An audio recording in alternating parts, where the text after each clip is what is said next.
జై గురుదత్త శ్రీ గురుదత్త. నుదుటిపై ఉన్న బ్రుకుటిలో రూపాయి కాసంత ఎర్రటి బొట్టు, ముక్కుకు ముక్కెర, చేతి నిండా గాజులు, శరీరాన్ని పూర్తిగా కప్పుకోవడానికి ధరించిన పట్టుచీర. నిజానికి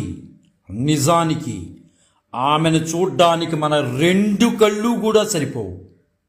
ఆమెను చూడగానే ఎంతటి వారైనా సరే రెండు చేతులు ఎత్తి నమస్కరించేలా భక్తిభావంతో లలితా పరమేశ్వరి స్వరూపంగా కనిపిస్తుంది ఆమె దగ్గరికి వెళ్ళిన వారిని ఏరా కన్నా, ఏరా నాన్న అంటూ ఆప్యాయంగా పలకరిస్తూ ఆమెను దర్శించిన వారి అజ్ఞాన తిమిరాలను దాటించే మూర్తి భవించిన లలితా పరమేశ్వరి స్వరూపంగా బాసిల్లే అమ్మగా, వారి తల్లిదండ్రుల చేత అనసూయగా నామకరణమయ్యి తదనంతర కాలంలోనే ఆ అనసూయే జిల్లెళ్ళమూడి అమ్మగా రూపాంతరం చెంది ఎంతో మందిలో భక్తి జ్ఞాన వేదాంత తత్వాన్ని నింపిన మహానుభావురాలుగా, నేటి మన ప్రాతస్మరణీయురాలిగా జిల్లెళ్ళమూడి అమ్మవారు నిలిచారు.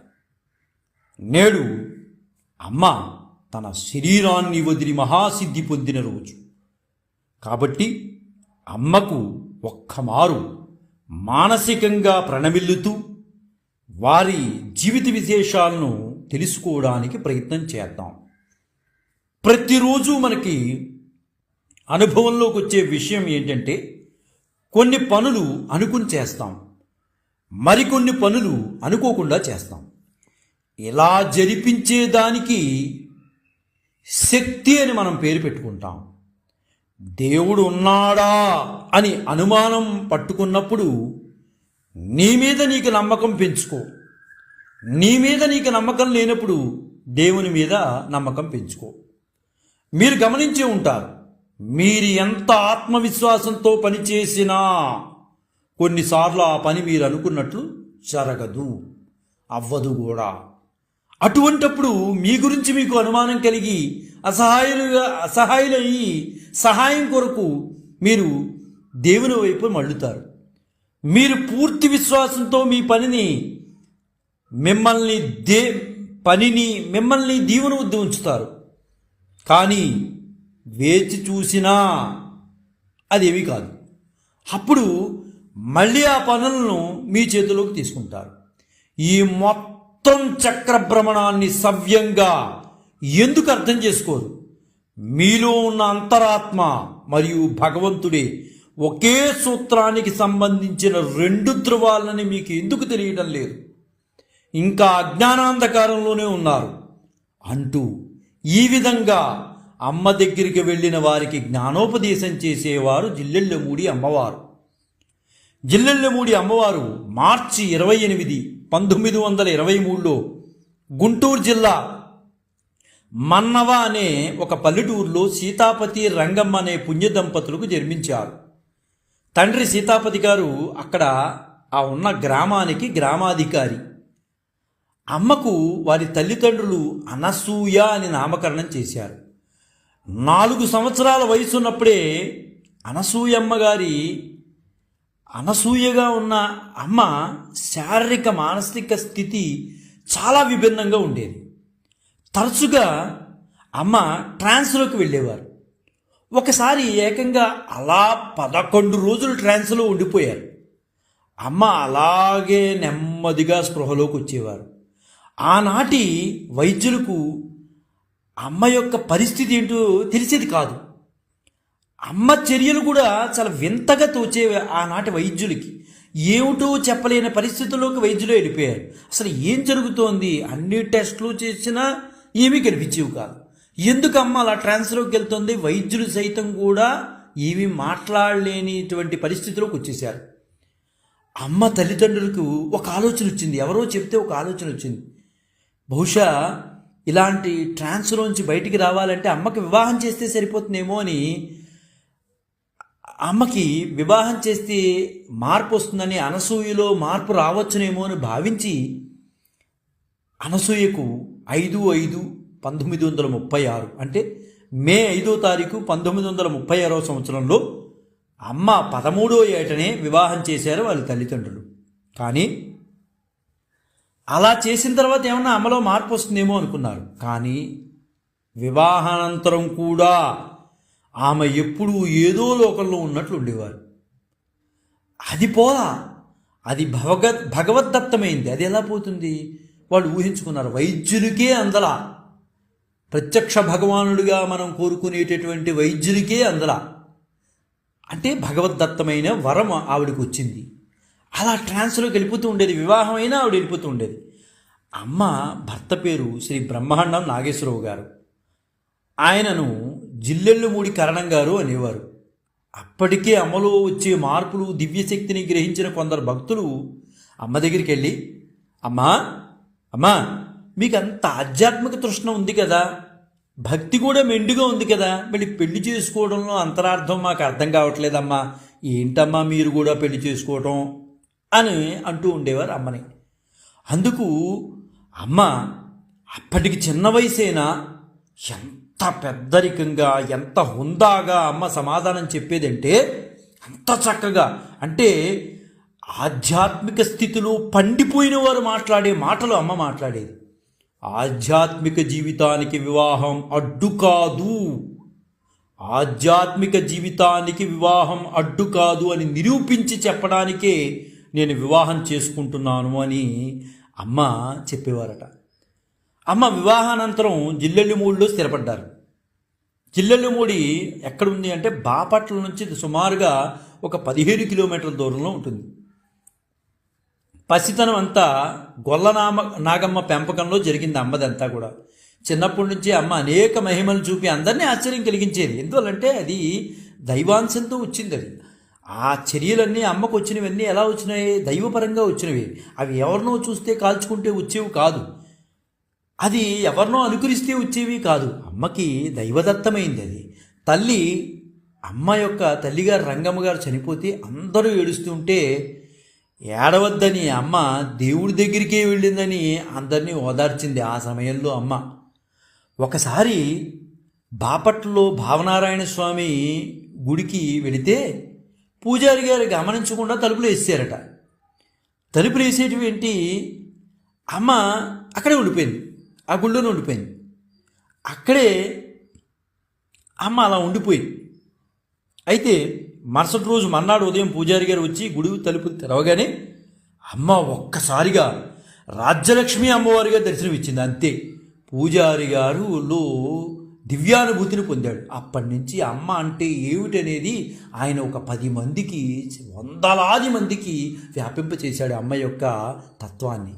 కానీ బ్రహ్మాండం నాగేశ్వరరావు గారు వివాహం అయిన తర్వాత తన భార్య అనసూయ వింత పోకళ్లకు కొంతకాలానికి అలవాటు పడుతూ ఉన్నారు. ఏమిటి వింత పోకళ్ళు అంటే? అమ్మలో దైవదత్తమైన వరం ఉంది అని ఎవరికి, ఆయన బ్రహ్మాండం నాగేశ్వరరావు గారికి కూడా తెలియదు. బయట వాళ్ళు ఏదో చెప్పుకుంటున్నారు, నా భార్యలో ఇలా ఉంది అని ఆయన కూడా ఊహించరా. కానీ బయటవారు అమ్మని దేవతగా కొలిచేవారు. కానీ నాగేశ్వరరావు గారు భక్తుల స్థాయికి చేరుకోలేకపోయాడు. ఆ స్థితిలో ఆ భక్తులు ఏదైతే అమ్మగా కొలుస్తున్నారో ఆ స్థాయికి వెళ్ళలేకపోయారు.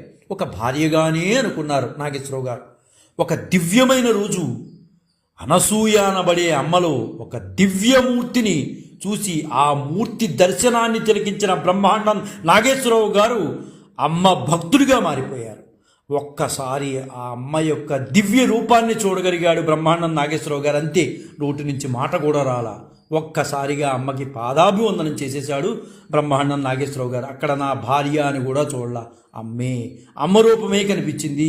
ఆ లలితా పరమేశ్వరి రూపం కనిపించడం ఏంటి? వెంటనే బ్రహ్మాండం నాగేశ్వరరావు గారు అమ్మ పాదాల మీద పడిపోయి అమ్మను శరణ వేడాడు. ఆశ్చర్యం ఏంటంటే నాగేశ్వరరావు గారిది అమ్మ ఏమిటి అనేది తెలిసినా అమ్మ మాత్రం నాగేశ్వరరావు గారికి అంతవరకు కూడా భార్య అమ్మ రూపం అని తెలియలా. తర్వాత తెలిసింది. అది తెలిసిన అమ్మ మాత్రం తన భర్త అయిన బ్రహ్మాండం నాగేశ్వరరావు గారికి పాదపూజ చేయడం కొనసాగిస్తూనే ఉన్నారు. ఆయన భయపడేవారు, ఏమిటి నాకు పాదపూజ చేస్తుంది ఏంటి అమ్మ అని. అంటే అమ్మ యొక్క శక్తిని ఆయన దర్శించారు. అమ్మలో ఉండేటటువంటి దివ్యానుభూతిని దర్శించినటువంటి బ్రహ్మానంద నాగేశ్వరరావు గారు భయపడేవారు. ఆయన కాళ్ళు పట్టుకుని అమ్మ పాద పూజ చేస్తున్నప్పుడు భయపడేవారు. ఏమిటి అని ఒక్కసారి ఆయన ఒళ్ళు జలధరించేది. అమ్మ ఒక్కసారి బ్రహ్మానంద నాగేశ్వరరావు గారి కాళ్ళు పట్టుకోగానే ఆయన ఒళ్ళు జలధరించేది. భక్తులు ఆవిడ భర్త గారిని అంటే బ్రహ్మానంద నాగేశ్వరరావు గారిని నాన్నగారు అని పిలుచుకునేవారు భక్తిభావంతో. నాగేశ్వరరావు గారు కాలక్రమంలో 1981లో మరణించారు. అమ్మ ఎప్పుడు కూడా ఒకటే చెప్పేవారు, ప్రపంచమంతా ఒక్కడే దేవుడు అనేది అమ్మ వేదాంత బోధన. అమ్మవారికి ఒక కుమార్తె కూడా ఉండేవారు, వారి పేరు హైమ. అయితే ఆమె 1944లో అమ్మకి జన్మించింది ఆవిడ. అది 1968లో మరణించారు. మొదటి నుండి అమ్మ తన కుమార్తె త్వరలోనే ఈ భూప్రపంచాన్ని వదిలి వెళ్ళిపోతుందని అమ్మకి తెలుసు. ఆ విషయం అమ్మ ఆ విషయాన్ని చెప్పేవారు. అలా అమ్మ చెప్పినట్లే 24వ సంవత్సరంలో హైమ గారు అనారోగ్యంతో మరణించారు. అమ్మ తన కూతురు మరణించినప్పుడు కన్నీరు పెట్టుకున్నారు. అమ్మ తన కుమార్తెకు దైవత్వం ఇచ్చి ఖననం చేయించి అక్కడ ఉన్న ఒక గుడి కట్టించారు. ఆ గుడి పేరే హైమాలయంగా తర్వాత ప్రసిద్ధి పొందింది. అమ్మ సంప్రదాయ బ్రాహ్మణ కుటుంబంలో పుట్టిందైనా కులమతాలను ఎన్నడూ పాటించేది కాదు. గుణభేదమే చూడని నాకు కులభేదమేమిటయ్యా అనేది అమ్మ. మనుషుల్లో తప్పులను అమ్మ ఎన్నడూ చూచేది కాదు. తప్పులు చూచేది తల్లి కాదురా నాన్న అని అమ్మ ఎన్నోసార్లు చెప్పేది. నేను తప్పులు చూడను, తప్పులు చూస్తే అది అమ్మ కాదు అనేది. నేను గనక నిజంగా తప్పులు ఎంచడం మొదలు పెడితే 7వ మైలు దాటి ఒక్కరు కూడా నా ముందు నిలబడలేరు అనేది అమ్మ చెప్పేది. మంచివాడిని చెడ్డవాడిని కూడా సమంగా చూచినటువంటి అమ్మ ఎంత గొప్పదు. చెడ్డ మనస్కుడైనా సరే అమ్మ దగ్గరికి వస్తే అమ్మ తన కొడుకులాగానే భావించేది. కులంతో అసలు అమ్మకు పనే లేదు. అమ్మ అటువంటి ప్రేమమూర్తి. అందుకునే ఈరోజు అమ్మ మన ప్రాతస్మరణీయురాలైంది. సరే, అమ్మతత్వాన్ని తెలియని కొంతమంది నాస్తికులు ఉన్నారు, ఎప్పుడు ఉంటారు నాస్తికులు. నువ్వు ఎస్ అంటే నువ్వు అంటారు, నువ్వు అంటే ఎస్ అనే వాళ్ళు మూర్ఖులు ఉంటారు. వాళ్ళతో మనకి పని లేదు. అమ్మతో వాదించాలని ఆ రోజుల్లో కూడా ఉన్నారు. అమ్మ చెప్పే వాటిని విశ్వసించినటువంటి మనుషులు ఇప్పుడు ఉంటారు. మనం చెప్పే మాటని విశ్వసించిన వాళ్ళు ఉంటారు. అలా అమ్మ చెప్పే విషయాన్ని కూడా విశ్వసించిన మనుషులు ఉన్నారు. అమ్మతో వాదించాలని, ఇక్కడ ఏదో బూటకం జరుగుతుందని దాన్ని బయట పెట్టాలని అనేక మంది ప్రయత్నాలు చేశారు.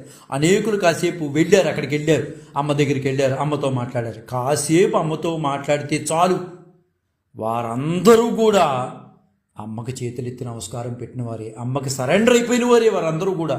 అంటే ఏదో అమ్మని చేద్దామని వెళ్ళినవారు, అక్కడ ఏమీ లేదు బూటకం అని చెబుదామని వెళ్ళినవారు అమ్మకి పాదాభివందనం చేసి వచ్చిన వారే అందరూ. చాలామంది ఊరకే అమ్మ సమక్షంలో కూర్చుని అమ్మవైపు అలా చూస్తూ వలవలవల ఏడుస్తూ ఉండేవారు. ఆ దృశ్యం సర్వసాధారణంగా అక్కడ అందరికీ తెలుసు, కనిపించేది కూడా. అమ్మ మాత్రం అలా ఏడుస్తున్నారు వంక మౌనంగా ఉండేది, అలా చూస్తూ ఉండేది. వాళ్ళు ఎందుకమ్మా అలా ఏడుస్తున్నారు అంటే పక్క వాళ్ళు అడుగుతుంటే, అమ్మా ఎందుకమ్మా, కొత్తగా వెళ్ళిన వాళ్ళు అడిగేవారు, ఎందుకమ్మా అలా ఏడుస్తున్నారు, మిమ్మల్ని చూసి అలా ఏడుస్తున్నారు ఏంటమ్మా అంటే, వాళ్ళు ఏడవడానికే వచ్చారా, వాళ్ళు ఏడవనివ్వండి అనేది అమ్మ. కానీ ఎందుకు ఏడుస్తున్నారు అనేది ఆ కొత్తగా వచ్చిన వారికి వివరించి చెప్పేది కాదమ్మ. వారికి తనకు మధ్య ఏమి జరిగిందో వారికి తనకే తెలుసు. మూడో వ్యక్తికి అర్థం కాదురా నాన్న, నేను చెప్పినా నీకేమీ అర్థం కాదు, ఎందుకు అడుగుతావు అనేది అంత స్పష్టంగా అమ్మ చెప్పేది. అంటే అమ్మను చూస్తూ అలా కళ్ళమ్మడి నుంచి నీళ్లు వస్తుంటే అమ్మవారి వంక అలాగా చూస్తుండేది. మూడో వ్యక్తి అడిగినప్పుడు, నాన్న నీకు తెలియదురా, ఊరుకో, ఆ ఏడ్చేవాడికే నాకు తెలుసు మధ్యలో ఏం జరిగిందో, నీకెందుకు, నీకు తెలియదు అనేది. అక్కడైతే జై హో మాతా శ్రీ అనసూయ రాజరాజేశ్వరి శ్రీ పరాత్పరి అన్న మహామంత్రాన్ని మొదటగా పలికింది మౌలాలి అనే ఒక ముస్లిం మాత్రమే. ఒక ముస్లిం భక్తి నోట వెంట ఆసువుగా పలికిన ఈ మహామంత్రం ఈ రోజున లక్షలాది మంది నోళ్ళల్లో నాంతోంది. అక్కడ నిత్యము అక్కడ నామస్మరణలో వినిపిస్తోంది అదే మహామంత్రం. ఎంత గొప్ప విశేషం! ఒక ముస్లిము నోట అమ్మ చెప్పించింది. జయ హో మాతా శ్రీ అనసూయ రాజరాజేశ్వరి శ్రీ పరాత్పరి అనే మాటని ఆసువుగా ఒక ముస్లిం మౌలాలి అనే నోటి నుంచి చెప్పించిందంటే అమ్మ ఎంత గొప్పదో ఇప్పుడు మనకు తెలుస్తోంది. మంచివాడిని చెడ్డవాడిని సమంగా చూసేటటువంటి అమ్మ దృక్పథం అది ఎవరికీ రాదు. అమ్మకి కులమతాలతో సంబంధం లేదు. అలా కులమతాలు పెట్టుకుంటే అసలు అమ్మే కాదు. అమ్మ అటువంటి ప్రేమమూర్తి. మరోసారి ఏం జరిగిందంటే ఒక పోలీసు ఉద్యోగి అమ్మ మెడవంక చూస్తున్నారు. అమ్మ మెడలో పులిగోరు కనిపిస్తోంది. అయితే ఆ పోలీసు ఉద్యోగి ఆ అమ్మ మెడలోని పులిగోరు తీసుకుంటే ఏవో శక్తులు వస్తాయని ఉద్దేశంతో ఎవరో పనికిమాల వాళ్ళు చెప్తూ ఉంటారు కాబట్టి ఆ మాటలు విశ్వసించి ఆ పులిగోరు తీసుకుందామని అనుకున్నాడు. ప్రయత్నించాడు. వెంటనే దూరంగా అమ్మ వంక చూస్తున్నాడు, పులిగోరు వంక. అమ్మ వంక చూస్తున్నాడనే భావం కానీ పులిగోరు వంక చూస్తున్నాడు ఆఫీసర్. అమ్మ వెంటనే పిలిచింది. అమ్మే మెడలోంచి పులిగోరు తీసిచ్చింది. వెంటనే అతను ఆశ్చర్యపడి భక్తిభావంతో వెంటనే అమ్మ అతని మెడకి అలంకరించింది. వెంటనే భక్తిభావంతో అతను అమ్మ కాళ్ళ మీద పడిపోయాడు. అంటే అతని మనస్సులో అనుకున్న భావం కూడా అమ్మ దూరం నుంచి గ్రహించి అతన్ని పిలిచి చెప్పింది. అంటే అమ్మపై అందరికీ అనంత విశ్వాసం కలిగింది. ఆమెను సర్వదేవతా స్వరూపిణిగా భావించేవారు అందరూ కూడా. అమ్మని మీరెవరూ అడిగితే నేను అమ్మన్రా, మీరు నా బిడ్డలు అంతే, ఇంకంతకన్నా ఏం లేదు. అంటే అమ్మ వేదాంత సూత్రం ప్రపంచం అంతా ఒక్కడే దేవుడు, ఇంకేమీ లేదు, మీరు కొట్టుకు చావకండి అని అమ్మ చాలా స్పష్టంగా చెప్పేది. అమ్మ జిల్లెళ్ళమూడిలో ప్రజలకు ఆధ్యాత్మిక విషయాల మీద ఉపదేశాలు ఇస్తూ ఉండేవారు. భక్తులు వీరిని అమ్మా అని ఆప్యాయంగా భక్తిగా పెంచుకునేవారు. ఒకరోజు 60 ఏళ్ల ఒక స్త్రీ, ఒక ఆమె వచ్చిందనమాట. అమ్మ వద్దకు వచ్చింది. అమ్మా నాకు ఏదైనా మంత్రోపదేశం చేయి తల్లి, నాకు అసలు మనసులో ఉండట్లేదమ్మా, నేను శ్రద్ధగా చదువుకుంటాను తల్లి, నీ యొక్క శక్తితో నాకు ఒక మంత్రాన్ని ఇవ్వు తల్లి, నేను ఎంత శ్రద్ధగా చదువుకుంటానంటే నా యొక్క సమస్యలన్నీ తీరిపోవాలి, నేను చాలా సమస్యల్లో ఉన్నాను తల్లి, నీ నోటి నుంచి ఆ మంత్రం పుచ్చుకుంటే నాకు అదొక నమ్మకం, అమ్మా నువ్వు ఇస్తే నా సమస్యలన్నీ నాకు తీరిపోతాయమ్మా, దయచేసి ఆ మంత్రాన్ని చెప్పు తల్లి అని అమ్మని ప్రార్థించింది 60 ఏళ్ళ ఆవిడే. అందుకు అమ్మ నవ్వుతూ, అమ్మా నాకే మంత్రం రాదు తల్లి, ఇంక నీకు నేనేం బోధిస్తానమ్మా, నాకే మంత్రాలు రాకపోతే నీకు నేనేం బోధిస్తా, నాకేం మంత్రాలు రావు, బహుశా నాకు ఏవో మంత్రాలు వచ్చి నువ్వు అపోహపడుతున్నావేమో, నాకే మంత్రాలు రావు అంటూ ఆమెను కుశల ప్రశ్నలు వేసే సందర్భంలో అమ్మంటోందనమాట 60 ఏళ్ళ ఆమెతో, అమ్మా నీకు కోడళ్ళు అల్లుళ్ళు వచ్చారా అని అడిగింది. అందుకు ఆమె వచ్చారు, మొన్నే పెళ్లి చేసాం, అల్లుడు వచ్చాడు, కోడలు వచ్చింది అని కొంచెం ఏదో నిట్టూర్పుగా ఉంది. అమ్మ చెప్పింది. వెంటనే జిల్లెళ్ళమూడి అమ్మ ఆమెతో ఇలా అంది, కూతుళ్లను కోడలను ఒకే రకంగా చూసుకో, అదేవిధంగా కొడుకులను అల్లుళ్లను ఒకే రకంగా చూసుకో. ఈ వయసులో చేయవలసిన సాధన ఇదే. నీకు మంత్రాలు అవసరంలా, ఏ మంత్రాలు అవసరం లేదు, ఏ మంత్ర సాధన అవసరం లేదు. నీ మనసును ముందు నువ్వు మార్చుకో. నీ మనసును మార్చుకుంటే అంతకన్నా అద్భుతమైన మంత్రం ఇంకెక్కడా లేదు ఈ ప్రపంచంలో. నీ మనసును మార్చుకో. నీ కూతుర్ని నీ కోడల్ని ఒకే రకంగా చూసుకో, నీ అల్లుడిని నీ కొడుకుని ఒకే రకంగా చూసుకో. ఇంతకన్నా గొప్ప మంత్రం ఏముందమ్మా? ఈ మంత్రాన్ని అలవాటు చేసుకో నువ్వు. ఇదే గొప్ప మంత్రం, నీకు నేను ఇచ్చే మంత్రం. నాకైతే ఏ మంత్రాలు తెలియవు, ఈ మంత్రాన్ని నేర్చుకో, ఇదే మంత్రం, ఇంతకన్నా గొప్ప మంత్రం ఈ ప్రపంచంలో లేదు. అద్వైతం అంటే కూడా ఇదే అని అమ్మ ఉపదేశించింది. వెంటనే అమ్మ పాదాల మీద పడిపోయింది ఆమె. అంటే అంత గొప్పగా జ్ఞానోపదేశం ఇచ్చేవారు అమ్మవారు. 1970 ప్రాంతంలో గుంటూరులో ఒక భక్తుడు ఉండేవారు. ఒకరోజు ఆయనకి నిద్ర పట్టలేదు. ఎందుకు నిద్ర పట్టలేదంటే అమ్మ ఎప్పుడు కూడా పొద్దున్నే కాఫీ తాగుతుంది. ఆయనకు ఆ విషయం తెలుసు. లేవంగానే అమ్మ కాలకుర్చీలు అవన్నీ తీర్చుకున్న తర్వాత కాఫీ తాగటం అమ్మకు అలవాటు. అందుకని అతను ఇంట్లో కాఫీ పెట్టించి ఫ్లాస్క్లో పోసుకుని సైకిల్ మీద రాత్రికి రాత్రే బయలుదేరి గుంటూరు నుంచి బాపట్ల మీదుగా జిల్లులు 3 వచ్చి తెల్లవారుజామున 3 కల్లా ఆ ఆ చిమ్మ చీకట్లో అమ్మ లేవడంతోనే ఆ కాఫీ అమ్మకు అందించాలని అతని కోరిక. సరే, ఆ కోరిక నిజం చేసుకున్నాడు అనుకోండి, అందించాడు. ఒకసారి వెళ్ళి ఎలాగైనా సరే అమ్మకు అందించాలి తపన పడ్డాడు. ఏమంటే తపన పడితే ఏదైనా జరుగుతుంది. తపన పడకుండా ఏదో చేయాలి అనుకుంటే చేయలేం. చేయవలసిన దాని మీద తపన పడితే ఖచ్చితంగా భగవంతుడు కూడా మనకి వరాన్ని ఇస్తాడు. అలా తపన పడ్డాడు. ఖచ్చితంగా నాకు ఏదో జరిగిపోవాలంటే జరిగిపోవు. మనం తపన పడకుండా జరిగిపోవాలంటే భగవంతుడు వచ్చి జరగడు. ముందు మన ప్రయత్నం లేకుండా ఏమీ చేయడు భగవంతుడు. అలాగే ఇతను తపన పడ్డాడు, కృషి చేశాడు దాని మీద. సరే, అలా వెళ్ళి అమ్మని దర్శించాడు. వెళ్ళి అమ్మ దగ్గరికి వెళ్ళాడు. అమ్మ దగ్గరికి వెళ్ళి కాఫీ అమ్మకి అందించడానికి ప్రయత్నం చేశాడు. అంటే అతనిలో ఎలాగైనా సరే అమ్మకి కాఫీ అందిస్తే నేను ధన్యునవుతాను చాలు, అమ్మకి నేను కాఫీ నా చేత్తో అందిస్తే చాలు అని అంత భక్తిభావంతో అతను కాఫీ అందించడానికి వెళ్ళాడు అనమాట. సరే, ఆ అమ్మకి కాఫీ అందించాడు అనుకోండి. కాఫీ అందించగానే అమ్మ కూడా ఆ కాఫీని స్వీకరించిన తర్వాత తెల్లవారుజామునే చెమ్మ చీకట్లో వెళ్ళి అమ్మ అనుగ్రహాన్ని ఎంతలా పొందారంటే అంతలాగా పొందాడు. సరే, ఒక రోజున అమ్మ అనుగ్రహాన్ని పొందేసి వచ్చాడు.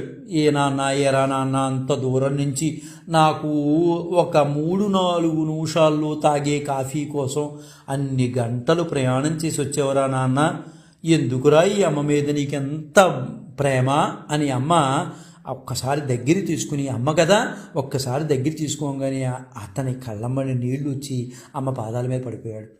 అమ్మ పాదాల మీద పడిపోయి అమ్మకి నమస్కరించాడు. ఒక రోజున ఎవరంటే ఆక్షేపించేవారు ప్రతి ఒక్కరూ ఉంటారు. ఏదో ఒక సందర్భంలో ఎవరో ఒకడు మనకు తారసపడుతూనే ఉంటాడు. ఒక రోజున ఇదే విషయాన్ని చెప్పాడు. నేను ఇలా వెళ్ళి అమ్మకి తెల్లారుజామున ఇచ్చాను, నా అదృష్టం అమ్మ దర్శనమైంది. అమ్మ ఒక్కసారి ఇలాగా దగ్గర తీసుకుని ఎరా నాన్న అంత దూరం నుంచి వచ్చావా అనగానే నాకు కళ్ళమ్మ నీళ్ళు వచ్చేసాయి అని చెప్పాడు. అంటే వెంటనే పక్కన ఉన్న ఎటగారంగా ఎవడు అమ్మ అమ్మ అంటావు, ఏంటయ్యా మీ అమ్మవారి మహత్యం, నాకైతే నమ్మకం లేదయ్యా, ఇలాంటివి నేను చాలా చూశాను, అబ్బే ఇలాంటివన్నీ నేను లక్ష్య పెట్టను. మీ అమ్మ అంటావు కదా ఏదో గొప్పగా అన్నా, ఏమయ్యా ఎవరో పిచ్చోడు మంచోడు, ఇన్ని కిలోమీటర్లు వెళ్ళాలా అమ్మకి, ఆవిడ మరి శక్తులు ఉంటే కాఫీ కావాలంటే కాఫీ వచ్చేస్తుంది కదా, నువ్వే వెళ్ళి ఇవ్వాలా, ఇలాగా అనేవాళ్ళు ఉంటారు కదండి. సహజం.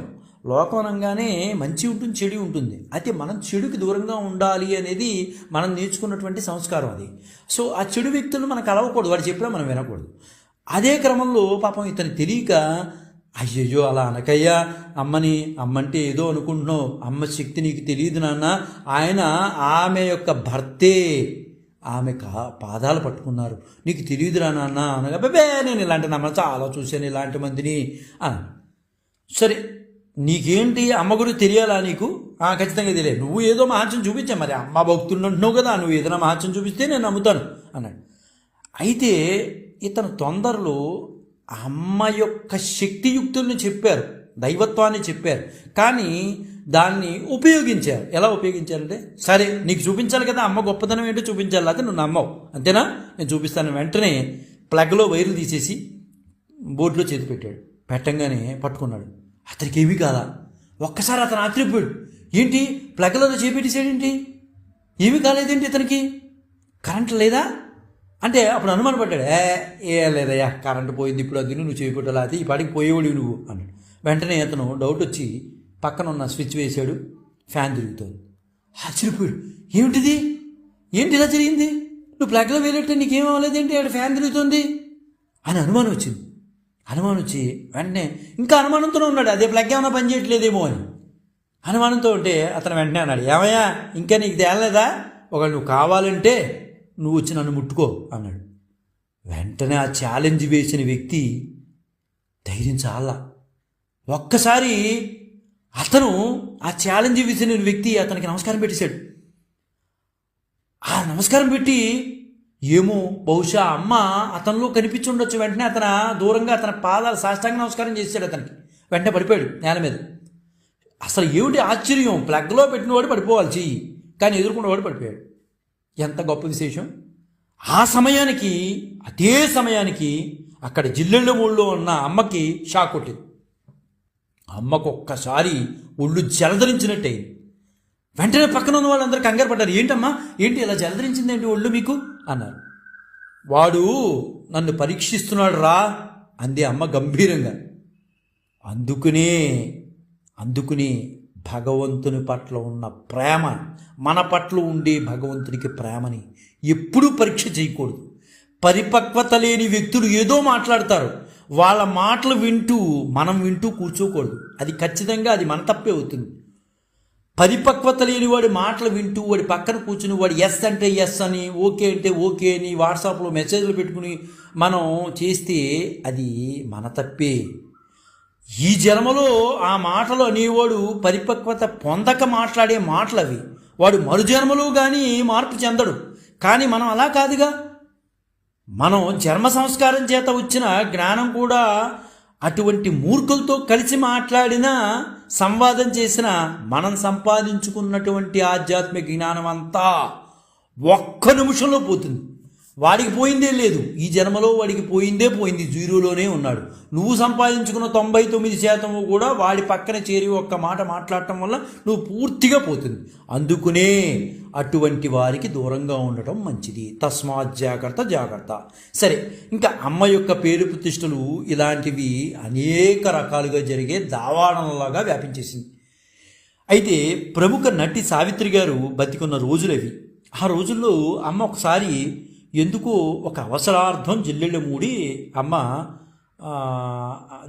అమ్మవారు మద్రాసు వెళ్లాల్సిన పరిస్థితి ఏర్పడింది. అంటే ఇప్పుడు చెన్నై అన్నమాట. అక్కడ ఒక భక్తురాలి గృహంలో అమ్మ విడిది చేస్తున్నారు. అప్పుడు సినీ నటి సావిత్రి గారికి అమ్మ వలన ఒక భక్తురాలు ఇంటికి వచ్చి ఉన్నారు అని వార్త తెలిసింది. వెంటనే హుటాహుటిగా సావిత్రి గారు అమ్మ దర్శనానికి వచ్చేశారు.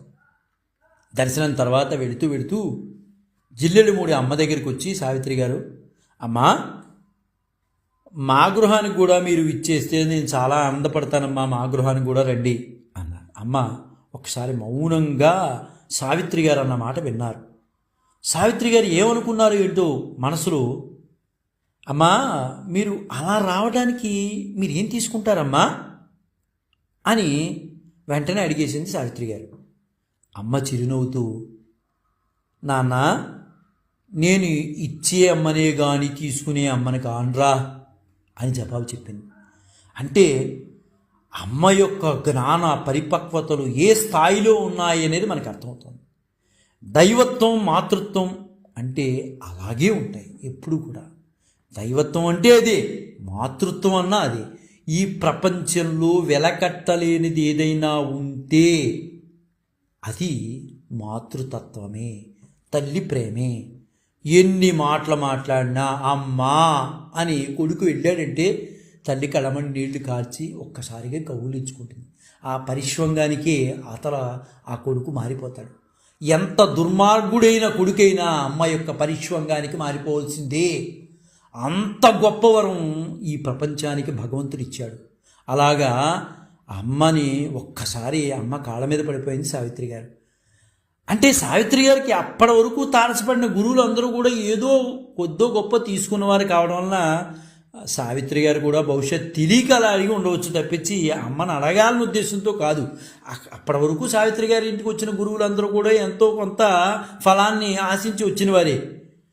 అంతే అమ్మను ఇలాగా అమ్మ బ్రతికున్న కాలంలో, అమ్మ కాలంలో సందర్శించిన ప్రముఖుల్లో చాలామంది ఉన్నారు. రఘువరదాసు గారు, ఆత్మానంద స్వామి గారు, లక్ష్మణ యతీంద్రులు, నరసింహయోగి గారు, ప్రభాకర ఉమామహేశ్వర పండిట్ గారు, కుర్తాలం పీఠాధిపతి శివానంద భారతీ స్వామి గారు, ప్రసాదరాయ కులపతి గారు, కరుణశ్రీ గారు, జటావల్లభుల పురుషోత్తమం గారు, జమ్మలమడక మాధవరావు శర్మ గారు, ఎక్కిరాల కృష్ణమాచార్యులు గారు, పుట్టపత్తి నారాయణాచార్యులు వారు, దువ్వూరి వెంకట రమణ శాస్త్రి గారు, గుడిపాటి వెంకటచలం గారు, ఇలా ఎందరెందరూ మహానుభావులు అందరూ అమ్మని దర్శించిన వాళ్ళే. ఎంతమంది అని చెప్పగలమండి. అమ్మ యొక్క దివ్యానుభూతిని పొందిన ప్రతి ఒక్కరూ కూడా అమ్మకు తల వంచవలసిందే.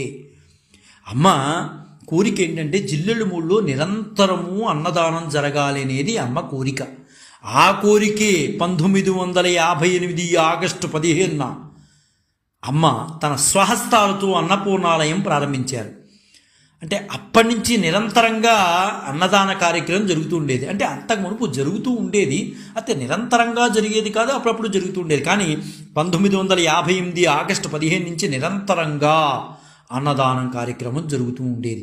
పేద గొప్ప కులం మతం అనే తేడా లేకుండా ఎంతమంది వచ్చినా ఎప్పుడు వచ్చినా అక్కడ భోజనం వడ్డిస్తూనే ఉండేవారు. అది అమ్మ యొక్క గొప్ప విశేషం. అమ్మ దివ్యాశీస్సులతో మాతృశ్రీ విద్యా పరిషత్ 1971 ఆగస్టు 6న జిల్లెలమూడిలో ప్రారంభమైంది. పరిషత్ ఆధ్వర్యంలోనే అదే రోజున మాతృశ్రీ ఓరియంటల్ కళాశాల ప్రారంభమైంది. అంటే సంస్కృత విద్య అంటే అమ్మకి ఎంత మక్కువ, అందుకనే అమ్మ పేరు మీద సంస్కృత కళాశాల కూడా ప్రారంభమైంది. ఎంతమంది మహానుభావులు అక్కడ ప్రిన్సిపాల్గా వచ్చారు, అదేవిధంగా ఎంతమంది విద్యార్థులు తర్ఫీదు పొంది బయటికి వచ్చి నేటికి కూడా వాళ్ళ జ్ఞానాన్ని ఎంతోమందికి పంచుతున్నారంటే అమ్మ యొక్క గొప్ప విశేషం. అమ్మక సంస్కృత భాష దేవభాష యందు ఉన్నటువంటి ఎంత ప్రేమాభిమానాలు మనకి తెలుస్తున్నాయి. నేటికి కూడా ఆ కళాశాలలో తర్ఫీదు పొంది బయటకు వచ్చి ఎంతోమంది ఉపన్యాసాలు ఇస్తున్నారు మహానుభావులు. అంటే ఇదంతా కూడా అమ్మ యొక్క విశేషమే. కళాశాల ప్రారంభంలో కేవలం 3 లెక్చరర్స్ 25 పిల్లలతో ప్రారంభించారు. నేడు పరిషత్ మాతృశ్రీ ఓరియంటల్ కళాశాల సంస్కృత పాఠశాలను నడుపుతున్నారంటే అమ్మ గొప్ప విశేషం ఏంటో. ఈ రోజుకి కూడా చదువు అనేది అలా వెళ్ళగలుగుతోంది. అమ్మ జిల్లెలమూడిలో ప్రజలకి ఎప్పుడు జ్ఞాన విషయాల మీదే సందేశాలు ఇస్తూ ఉండేవారు అన్నమాట. ఎవరు వచ్చినా అనవసరమైన పనికిమాలిన మాటలు వచ్చేవి కాదు. అమ్మ దగ్గరికి వెళ్ళారంటే చక్కగా డబ్బు అనే మాటను అమ్మ మాట్లాడేవారు కాదు. అమ్మ కేవలం జ్ఞాన సంబంధమైన జ్ఞాన సంపదను పంచేవారు అందరికీ కూడా. భక్తులు ఆమెను అమ్మ అని అమితంగా ప్రేమించేవారు, భక్తిగా పిలుచుకునేవారు. అమ్మకు చాలా విషయాలు తెలియదు అన్నట్లు ఉంటుంది అంతే. అమ్మకు అన్ని విషయాలు తెలుసు, కానీ నాకు ఏమీ తెలియదురా అన్నట్టే మాట్లాడుతుంది. ఒక సందర్భంలో ఎవరో అడిగారు అమ్మని, అమ్మా నాకు ఎప్పటి నుంచో అడిగిన వ్యక్తి కూడా పెద్ద గొప్ప జ్ఞానండి. అమ్మ నాకు ఒక సందేహం ఉంది, సిద్ధుడికి జ్ఞానికి తేడాను నాకు వివరించి చెప్పండి అమ్మా అన్నారు. ఏరా నాన్న నీకు తెలియదా నన్ను అడుగుతున్నావు? సరే, ఎంతో ప్రేమగా ఎక్కడి నుంచో వచ్చావు, సరే నువ్వు అడిగిన దానికి ప్రశ్న సమాధానం చెప్పాలి కదా. నాకు తెలుసున్న మేర చెప్తున్నాను రా నాన్న, నీ అంత జ్ఞానం నాకు లేదు అంది అమ్మ. అంటే అడిగిన వ్యక్తి గొప్ప పండితుడండి. అమ్మ వారితో అలా అంది, సిద్ధుడు ప్రజలను తన వద్దకు ఆకర్షించుకుంటాడు రా నాన్న. ఎలా ఆకర్షించుకుంటాడు సిద్ధుడు అనేవాడు? తనకు ఉన్న వివిధ శక్తుల ద్వారా జనాన్ని ఆకర్షించుకుంటాడు ఎవరు? సిద్ధుడు. కానీ జ్ఞానికి అవసరం లేదురా నాన్న, ప్రజలే వారంతట వారు ఆకర్షితులై వస్తారు. సిద్ధుడు జనాలను ఆకర్షించుకుంటాడు, జ్ఞాని ప్రజలే తమంతట తాము ఆకర్షితులు అవుతారు నాన్న. ఇది సిద్ధుడికి జ్ఞానికి ఉన్నటువంటి తేడా అని అమ్మ చెప్పడంతోనే ఆ పండితుడు అమ్మగా పాదాలని నమస్కరించారు. 1985 జూలై 12 అంటే సరిగ్గా ఇదే రోజు అమ్మ తన 63వ ఏట ఈ బాహ్యలోకాన్ని వదిలి వెళ్ళిపోయారమ్మ. 1953లోనే అమ్మ తన నిర్యాణాంతరం తనని ఎక్కడ ఉంచాలో తెలియజేశారు. అంటే అమ్మ ముందుగానే దాదాపు 32 సంవత్సరాల ముందే చెప్పారు, బలనా సమయంలో నేను వెళ్ళిపోతాను ఈ లోకాన్ని వదిలి. అప్పుడే భక్తులు అమ్మ కోసం గుడి నిర్మాణాన్ని చేపట్టారు. ఎంత ఆశ్చర్యం అండి, 32 సంవత్సరాల క్రితమే అమ్మ తన నిర్యాణ కార్యక్రమాన్ని గురించి చెప్పేసింది. తర్వాత 1985లో అమ్మ నిర్యాణాంతరం పూర్తి స్థాయి గుడిని నిర్మించారు. ఆ గుడి పేరు ఏం పెట్టారంటే అనసూయేశ్వరాలయంగా పెట్టారు. అమ్మ భౌతికంగా ఉన్నప్పటి నుంచి ప్రతి సంవత్సరం మే నెల 5వ తేదీన భక్తులు అమ్మ పెళ్లి రోజును ఘనంగా గుళ్ళో జరుపుకునేవారు. అంటే అమ్మ ఉన్నప్పటి నుంచి జరుపుకునేవారు.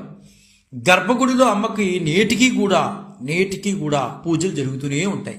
అమ్మ 1985లో సమాధి స్థితి తర్వాత అమ్మ భౌతికాయాన్ని అమ్మ ఆదేశానుసారం ఆ గుడిలోనే ఖననం చేశారు.